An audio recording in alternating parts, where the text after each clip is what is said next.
guys, welcome to Revit Step. I hope you enjoyed the little video before this whole thing that shows you I went to the St. Louis Auto Show.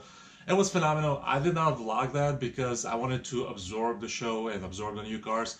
But honestly, there were not that many interesting cars. The most interesting cars that there were was the new NSX, which was locked. You can't even get inside and was just like sitting there with people all over it. So you couldn't really, spend some time with the car to learn about it, but there were some other cars, but nothing really like struck my fancy. I did check out the new Mark 7 7.5 GTIs, and they look really good. The rear lights are not like the ones that I got. Apparently I got the Euro spec ones. The ones that we're getting in North America, it's completely different. They look different. And I don't think they're LEDs. They're just set up to look like LEDs, but they're not. Another thing that I noticed, there's a lot more room with the where the turbo is to play around, like changing turbo and stuff like that. The coolant line is not black anymore that goes around the turbo. It's actually silver, which is really interesting. I wonder why they changed the color. Maybe cost them less money to not paint it. So let's get to what this video is all about. It's something that I believe every owner that has a car and that's into cars, they should do to their car, especially for the Mark 7 GTI once it gets tuned and so on. And that is changing their own oil.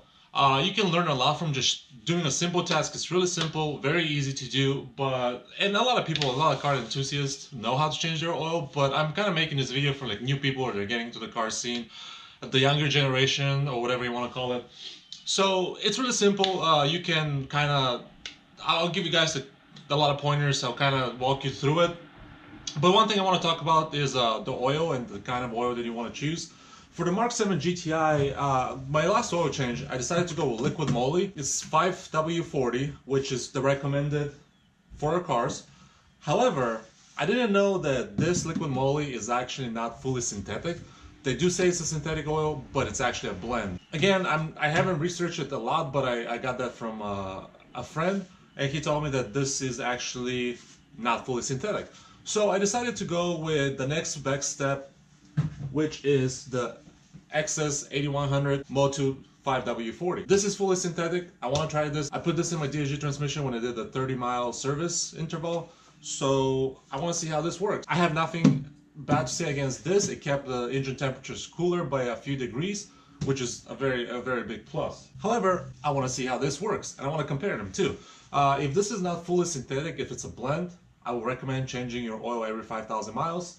I waited about 6 on this, and this I'll probably wait about 6 or 7, so the same interval, so it doesn't really matter. So what you would need for the oil change, or at least what I recommend, get a 5-liter jug and 1 more liter of an extra jug, so that's 6 liters of oil total. So after you get your oil sorted, I recommend a 32mm socket, and you want to get it exactly 32 because you don't want to damage the filter housing where you put that on top and trying to loosen it up. You want it to fit exactly and it be snug. And then a new filter, and then a new cap that goes under your oil tank. The reason why you need a new cap is those are recommended to be used only once. You can reuse it, but that's not advisable because it can actually seep oil through, and you don't want that. You don't want to be losing oil underneath your car. So these are the important things. The next thing obviously is very simple. You need jack stands or a jack to lift the car and get under it. That's really simple. So I'm not going to show you that. I'm going to kind of fast forward this to the point where I'm actually draining the oil out of the car. We're under the car right now. I'll recommend getting gloves because it might get messy. And what you have to do is, I'm not sure how well you guys can see if I move you over here, but if you can see over here, here is the actual cap that holds the oil tank and the oil, and this is why it's recommended to change it, because once this is used, the threading is not going to be as good, so it's good to have a new one in there. And all you have to do is loosen this up. I'm never good to where I get it properly positioned, so it's going to get all over the floor. I do use some towels to wipe it afterwards. So what I'm going to do is actually not loosen the cap up top, so that way it creates a little bit of a vacuum, that way it won't leak out as fast. And then slowly I'll let it like drain out, so I'll wait for a little bit and then release the cap, and then wait till all the oil is out. Another recommended thing is to run the car for a while so the oil warms up, so it's a little bit less dense, which is going to make it drain better. In addition, I forgot to mention, you need a screwdriver to loosen the cap. So any screwdriver will do. I use a bigger one because it's easier for me. And I'm gonna get going. Alright, so you can see it's loose now, so you gotta be very careful because it's gonna spray a lot. So I let it drain like this for a while actually. because it just goes crazy all over the place. Okay, you can see it's draining now. It's starting to gasp for air, so it's recommended to loosen the top cap, but I'm still afraid that it's gonna, you know, it's gonna spill a lot of oil out. So I have it controlled right now, so it's looking pretty good the way it's draining. I did manage to spill a little bit. If you can see, I tried wiping it down a little bit, and there a little bit, but that happened once I actually took the cap out. So I got some on my glove too. Again, simple process. You just give it a few minutes to drain, and just a waiting game. So the next thing is, wow, that's draining, and you can see it's almost done. It's barely dripping. I don't know how well you can see it on the light, but it's barely dripping. Leave the cap open, let it drip, and get to your filter. Because the reason why you want to do this after it's drained, there won't be as much oil over here because it's above the pan. So there'll still be a little bit seepage, but not as much, so you keep it contained. All right, I put you guys down here so you can see better, and that way I have two hands to work with. This is on there. I get a little towel, have it just stand by just in case I need it, and just loosen it up. See, it's simple. You don't have to put a lot of pressure. It loosens very easy, and then it's just pretty much by hand. So I'm gonna take this guy out, and then just loosen this by hand. And I'll keep the towel down here just in case something happens. I don't want the oil to get to the belt. It's really close, so you don't want to do that. So just loosen that.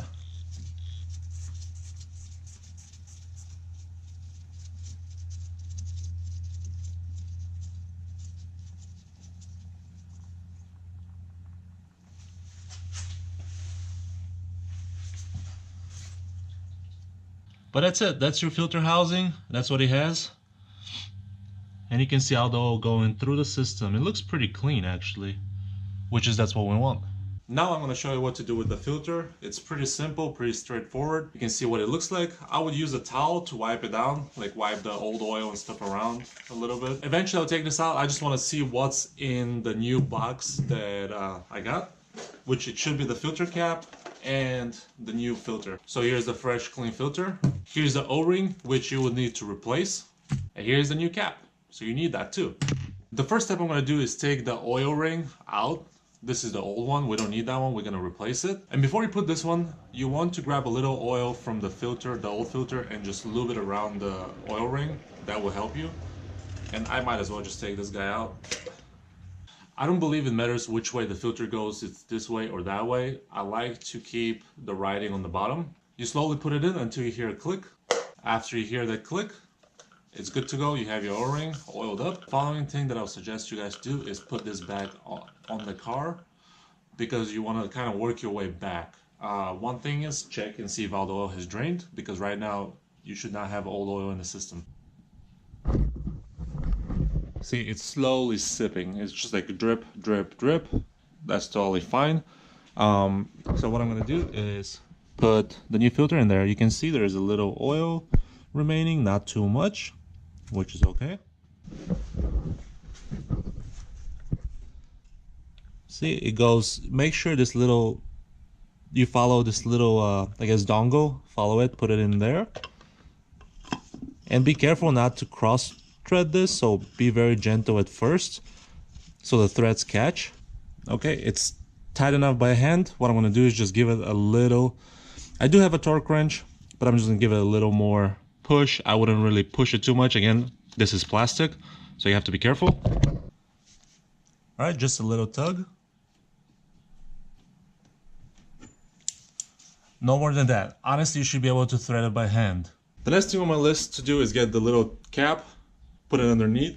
It has also no ring, so I'll recommend putting some oil around it. You can see it's still dripping slowly, but that's okay. What I'm going to do is get a little oil from the pan and just put it around that O-ring. That way we're going to make sure it seals correctly, and I'm just going to thread it by hand. Again, you have to be careful with this guy not to cross thread it as well. I'm going to use my oil towel, or whatever you want to call it, to like wipe the area a little bit better. And then I'm going to use my trusty screwdriver to make sure this is tight enough. And you hear a click, that's good enough. Make sure you wipe the area. And again, that click is very important. You don't want to force this cap to go past the click. The reason is it's going to break the thread, and then you might have seepage coming through eventually after you drive for a while. So again, it's recommended to check and see and see if this leaks after a day or two. What I do is I'm running my car without an actual plastic guard for that, so if it drips on my floor, I'll know where it's coming from. For now, that's clean. This is sealed, so there shouldn't be any oil coming through. So the final step and the easiest step comes up is to fill the car with oil.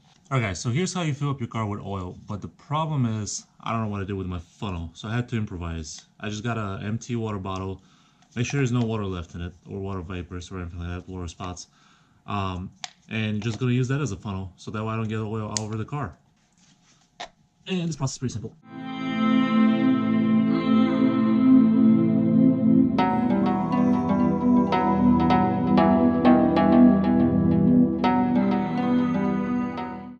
Now that you saw how the big bottle is done, I just have 1 liter left of this left to put in. Let's go ahead and start it.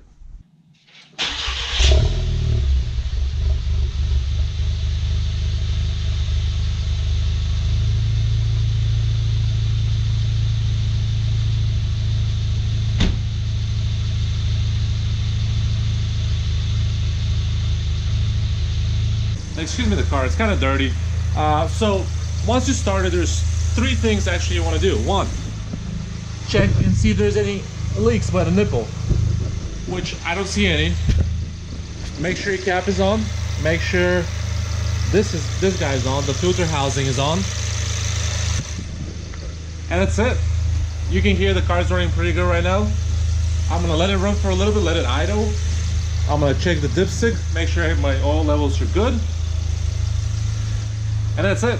And then I'm gonna clean this mess. It's pretty messy over here, so I'm gonna get working on that. With that being said, I appreciate you guys for watching the video. Let me know what you guys think about my oil change method. I know it could be a little bit thorough and it's a little bit lame because I didn't have a funnel, but overall you saw what the general idea behind it is. So I appreciate you guys for watching. Thanks for sticking around. I know this was a long video, so I want to apologize for that, but I wanted to show it in detail.